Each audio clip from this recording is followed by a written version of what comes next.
Hello everyone, কেমন আছো তোমরা সবাই? চলে এসেছি নতুন একটা ব্লগ নিয়ে। আমার বলা উচিত ছিল গুড মর্নিং, কিন্তু বলতে পারলাম না, কারণ ভিডিওটা তো ছাড়ছি আমি সন্ধ্যের দিকে।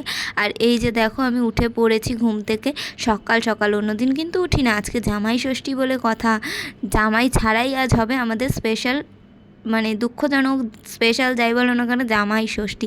মানে কেউ আর ভেবো না এটা আবার কেমন জামাই ষষ্ঠী। দেখো, আমার তো বিয়ে হয়নি, আমার জামাই নেই, তো সেই হিসাবে আমার জামাই ছাড়াই ষষ্ঠী। আর আমার দিদিভাইয়ের তো বিয়ে হয়ে গেছে, কিন্তু এখন বিশেষ কিছু কারণে আসতে পারবে না। তোমরা তো জানোই আমি মাসি হতে চলেছি, আর এই গরমের মধ্যে ট্রেন জার্নি করে অত দূর থেকে আসা সম্ভব না। তো সেই কারণে ওরা তো কেউই আসছে না।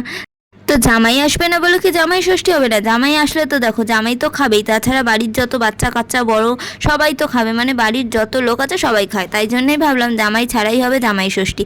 তো সকাল সকাল উঠে যেরম জামাই আসলে যা যা করতে হয় সবই করবো, কিন্তু জামাই থাকবে না, আমরা খাবো। অন্যদিন আমার ঘুম ভাঙতে চায় না, 6:30টায় আজ ঘুম ভেঙে গেছে এই জামাই ষষ্ঠীর জন্যে।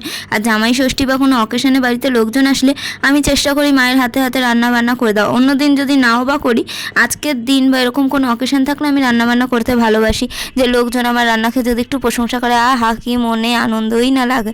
তো যাই হোক, সকাল সকাল উঠেই আমি চলে গেছিলাম চাটনি গরম করতে। ওগুলো গরম ঠরম করে, চাটনিটা আগের দিনের করা, তো গরম ঠরম করে বিছানা গুছিয়ে জামা কাপড় ভাঁজ করে সব কিছু করে এসে চেপটিকে জামা পরিয়ে দিলাম, জামাই ষষ্ঠী বলে কথা। আর এখানে রান্না করছিলাম পটলের দোরমা, আর আমি নিজের থোবড়াটাও একটু দেখিয়ে নিলাম। আর আমার মা এদিকে সকাল সকাল স্নান করে পুজোর আয়োজন করছে। জামাই না আসলেও কিন্তু মায়ের এই পুজো চলতে থাকবে বছরকে বছর সারা জীবন।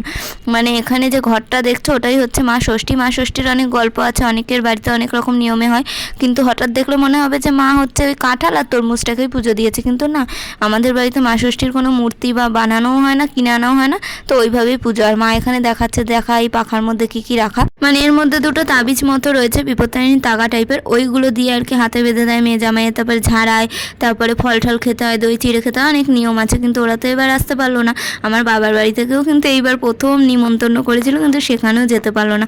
প্রথম 2 বছর তো এ বাড়িতেই হয়েছে, কারণ ও বাড়িতে তো হয়নি।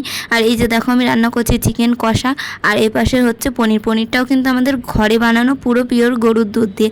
যাই হোক, পিওর গরুর দুধ তো হয় না, ওরাও ভেজাল মিশে। আর এখানে আমি রেডি হচ্ছি বাবার বাড়ি যাওয়ার জন্য।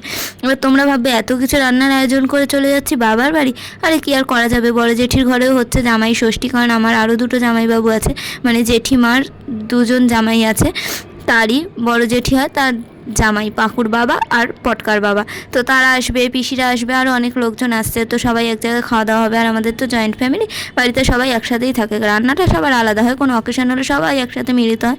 তো সেই কারণেই আর কি রেডি হয়ে যাওয়া। আর মা বললো যে জামাই ষষ্ঠীতে নতুন জামাটাই পরে, এটা ঠাকুরের কাছে দেওয়া। তো প্যান্টটা তো পরতে পারলাম না, কারণ 3/4 প্যান্ট পরে তার যাওয়া যাবে না রাস্তায়। তো জিন্সের উপরেই হালকা করে এই টপটা পরে, মানে হালকা করে সাজ দিয়ে এই টপটা পরে নিয়েছি। খুব বেশি আমি সাজ কখনোই দেই না। আমার মা তা বলছিল মেকআপ করেই করা, বলছি মেকআপ আমি কবে করলাম, আমার কাছে আছেই বা কোথায়। তো যাই হোক, রেডি শেডি হয়ে গেছি, দেখতেই পাচ্ছ কতটা সিম্পলভাবে। আর গরমে আর এর থেকে ভালো কী করতে পারবো, খোপা করতে পারি না, কারণ আমার চুলে হয় না। তো সেই কারণে নর্মাল ছুটি ফুটি বেঁধে চলে গেছি। আর চলো কী কী রান্না হয়েছে সেটাও একবার দেখিয়ে দিই। তো সবার আগে দেখতেই পাচ্ছ পটলের দোরমা, যেটা নিরামিষ, মানে পনির আর নারকেল দিয়ে তৈরি করা, যেটা আমি বানিয়েছি। আর চাটনি যেটা আমার মা বানিয়েছে, যেটা হচ্ছে খেজুর, আমসত্ত্ব, আম, টমেটো অনেক কিছু দিয়ে, বাদাম টাদাম দিয়ে। আর এটা হচ্ছে পনিরের তরকারি একটা। আর এটা হচ্ছে চিকেনের ঝোল বা কষা যাই বলো না কেন, আমার ঝোল বেশি ভালো লাগে তাই ঝোল দিয়ে দিয়েছি। আর এখানে দেখতে পাচ্ছ পাবদা মাছ, এটা মা রান্না করেছে। আর ফ্রাইড রাইসটা মা করেছে, মানে 50-50, মা কিছুটা করেছে আমি কিছুটা করেছি। এখানে কিন্তু আমিও খাবো, মাও খাবে, বাড়ির সবাই মিলে খাওয়া দাওয়া হবে।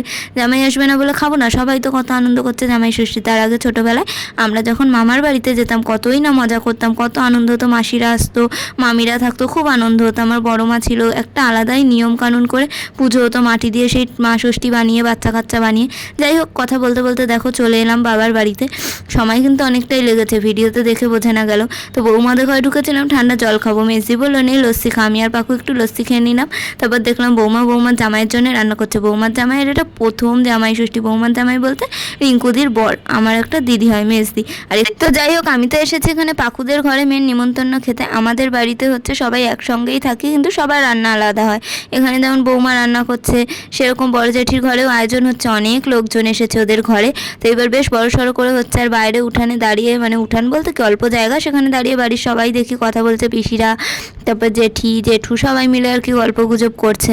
আমার বাবার বাড়িতে কোনো নিয়ম নেই, জাস্ট আনন্দ করার জন্য জামাইরা এক জায়গায় জড়ো হয়, খাওয়া দাওয়াটা হয়, কোনো পূজা আর্চা বা কোনো নিয়মে এটা হয় না, নর্মালি। আর বৌমার ঘরেও প্রথম জামাই ষষ্ঠী হচ্ছিলো, এদিকে বড় জেঠির ঘরে এত আয়োজন, আমি আর রিয়া চলে এলাম খেতে। আর খাবারের কোনো ভিডিও তুলতে পারিনি, কারণ একা একা অত কিছু করা যায় না। আর খাবারের মেনু তো ছিল সবজি দিয়ে ডাল, বেগুন ভাজা, পাবদা মাছের ঝোল, মাংস, চাটনি, পাঁপড়, দই, মিষ্টি, ফলফলা দিয়ে অনেক কিছু। আমি শুধু ডাল, মাংস, বেগুন ভাজা এগুলোই খেয়েছি, চাটনি, পাঁপড়। বড় জেঠির ঘরের সমস্ত রান্না আমার বাবা আর বড় জেঠি মিলেই করেছিল। ওদের বারান্দায় বড় ওভেন পাতিয়ে আর কি বেশ হই হই করে এই জিনিসগুলো হচ্ছিল, যেটা আমি সকাল থেকে দেখতে পাইনি বা তুলতে পারিনি, যেহেতু আমি পরে এসেছি।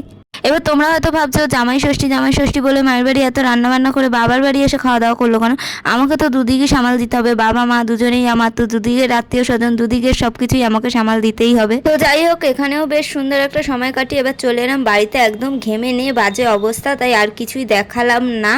বিনা জামাইয়ে আমরা তো এবার মোটামুটি ভালোই জামাই ষষ্ঠী কাটালাম। দিদিভাই আর জামাইবাবু আসলে আরও বেশি ভালো মজা হতো, কিন্তু কি করা যাবে, আসতে পারলো না। তোমরা তোমাদের জামাই ষষ্ঠী কেমন করে কি কাটালে অবশ্যই কমেন্ট করে জানিও। আর আমার এই বিনা জামাই ষষ্ঠীর ব্লগ কেমন লাগলো সেটাও কমেন্ট করে জানিও। সবাই সুস্থ থেকো, ভালো থেকো, আনন্দের থেকো, আর আরও মজা করতে থাকো। তো আজকের মতো টাটা।